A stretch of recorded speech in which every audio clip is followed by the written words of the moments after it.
Mais est-ce que tu vois des femmes jeunes et des femmes moins jeunes oser te parler à toi plutôt qu'à un oncologue, parce que tu es une femme, et puis parce que et les oncologues aussi peuvent être des femmes, hein, je vous rassure, mais on n'a pas toujours le temps déjà d'en parler avec son oncologue, on n'a pas toujours le temps non plus on n'ose pas, il est en train de me sauver la vie, et moi je vais lui parler de ma sexualité, hein, et du fait que j'ai pas de libido, donc on se sent un peu gêné comme ça. Est-ce que toi tu as des gens qui... Alors oui, moi c'est un sujet que j'aborde assez régulièrement pour plein de raisons. La première, c'est que lorsque les patientes apprennent qu'elles ont un cancer du sein, honnêtement, c'est pas la première chose à laquelle elles pensent, c'est d'avoir des rapports sexuels. En général, c'est un peu mis de côté quand même, hein.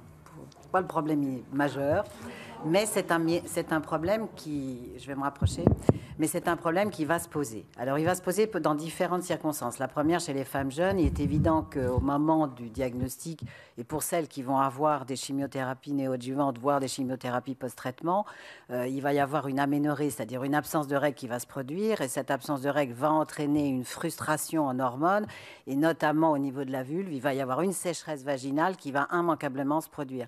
Donc, il faut les prévenir de cette situation, sachant qu'il y a des remèdes.